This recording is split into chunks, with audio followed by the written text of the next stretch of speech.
wide, how it has permeated our system. What we need is to build a national movement, a national consensus, irrespective of your background, irrespective of where you come from. Enough is enough. The bleeding of our country is enough. How do you all come together to make sure that things do not continue, and things will become obvious, you deal with in accordance to the law? If I find myself in a position of authority, for example, come 2019. If you are president. Whether president or whatever, if I find myself, I cannot go for finding. But any wrongdoing will be dealt with according to law, no matter who might have committed it. But when you move that, where the news is always when you are not in power, then that is when your wrongs are known. When you are in power, do whatever you want. And there are more people in power than those outside power at any given time. Then you will be encouraging corruption, because those who feel in power will feel they are protected by the power they now enjoy. And this will never work. This will never work. So I have always been propagating this issue of that, look, PDP or APC or Labour Party, APGA or whatever, Christian, Muslim, Hausa, Fulani, Yoruba, Ijo, Efik, whatever, let's all say, look, enough is enough. Let's try to draw out the do's and don'ts in respect of every sphere of our life. It has to be this kind of movement if you want to deal effectively with corruption. In the public service, it is there. Most directors tend to end up even richer than quite a number of governors. How do they get that? People tend not to talk about it. How do people get chieftaincy status? How do people get honorary doctorate degrees? How do people get recognized in their churches, in their mosques? Is it not what they do? Is that within their legitimate means earnings? We ignore all of this, and we tend to, for political reason or whatever, look at it if it's tainted politically. That's dangerous. Let me take you to the economy. How has it been in the last 3 years? Your view of it? I mean, because you have a bird's eye view of, my view of Nigeria's economy, how it has performed. I mean, we entered into a recession almost just before the elections, when oil prices crashed and there was the difficulty with income and all kinds of expenditure, and then you had the elections, the new government came in. I ask you particularly because I mentioned earlier that apart from the fact that you were a state helmsman for 8 years, you were in charge of the committee that peruses the budget for a very significant period of time as well. So you're quite familiar with it. You're also a chartered accountant. So you're familiar with figures. How have we done? Well, they say we're out of recession. We went into recession when the price of oil went down. They say we're out of recession because price of oil has picked up. That's really not a positive way to look at, getting out of recession. The body language of the federal government also contributed. How? Capital flight, the body. You see, when you frighten investors, they take their money out, whether they are foreign or domestic investors. So initially and up to this very moment, I don't think investors really have this real confidence, in stability of government policy. That's one. Two, that politics is not being introduced into certain matters of national, the economy and national life. And once people see this, they think twice. before they come and put their investment, before you know is being classified one way or the other, and so the capital flight took billions of dollars of investment outside Nigeria.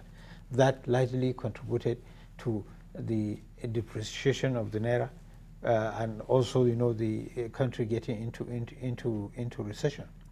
The agriculture productivity has gone down because of insecurity. Major large-scale farmers are afraid of going to farm so that they are not kidnapped. Or killed by those moving crops. Kidnapped or killed. So,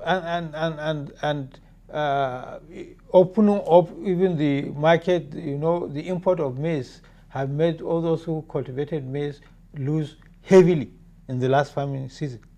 So, even if you are a domestic farmer, you are not sure of what the policy will be. The recent presidential trade to years where what was said is to open Nigerian market to American agricultural produce, people are already asking questions. Is it going to be worthwhile to actually go to farm?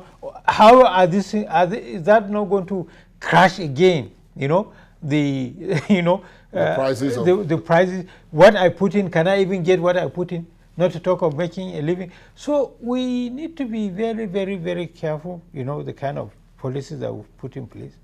One is that our policies need to be one that will spur domestic growth of the economy. And you can do that, you know, by heavily, you know, growing agriculture, by developing a mineral sector. Largely now it's a private, you know, illegal mining, what they classify as, well, let me call it non-formal kind of mining. We need to look at that. That's an industry that can take millions. Even in power generation, when you look at it, the way we are generating power, we generate, we pull in one place, then we start redistributing. While pulling, you lose power. While distributing, you lose power. You don't look at, some places can satisfy the power need of that area from a local core. You don't look at it that way. How many thousands of jobs you create, you know, by mining, and the sufficiency of power and other related, you know, industry.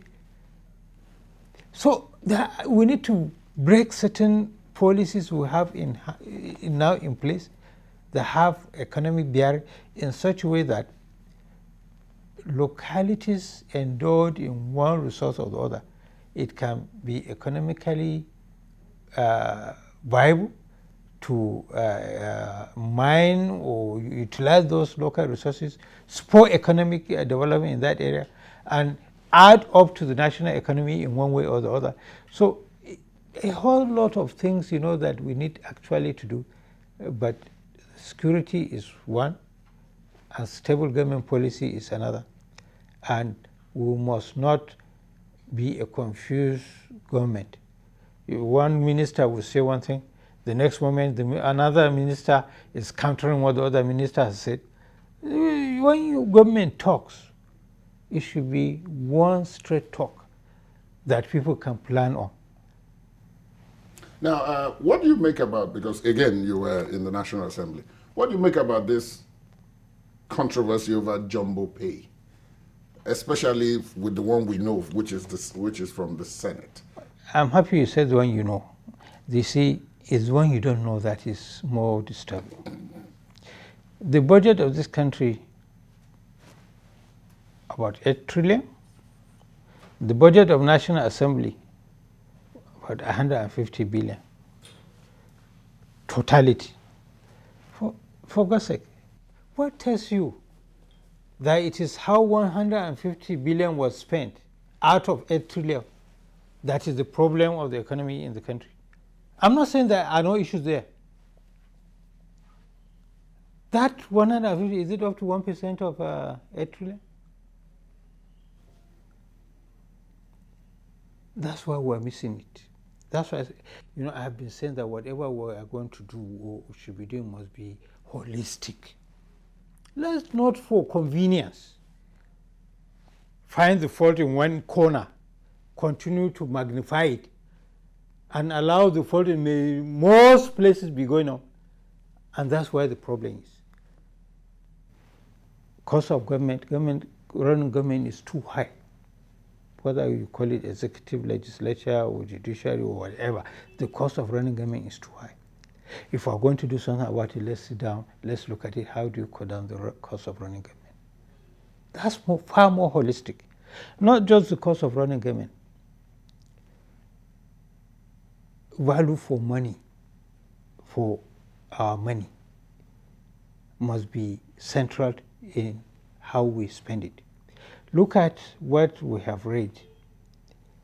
Ethiopia building a hydro plant at certain amount of money that will generate, I think, about 6,000 megawatts.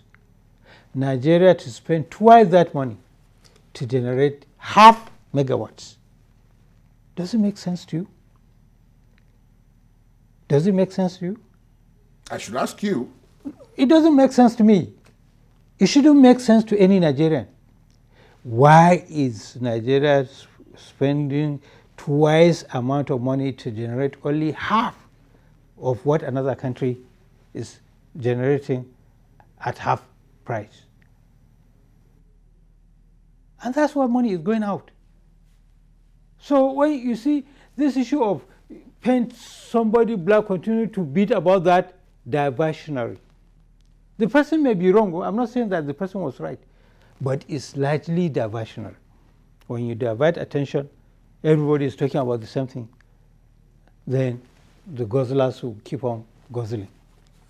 That is wrong. And Nigerians should be wiser. When we are asking questions, we should ask general, holistic questions. We should not allow ourselves to be led like sheep, you know. Once you put, thought, discussion in one area, everybody moves there. Rushes to that area. No, that's diversionary. We should be wiser. We are not to be wiser all over the world. So we should be wiser and question our governments at all levels, whether local, state, or federal. Your Excellency, thank you so much for agreeing to speak with us. My pleasure. Thank you very much. Pleasure.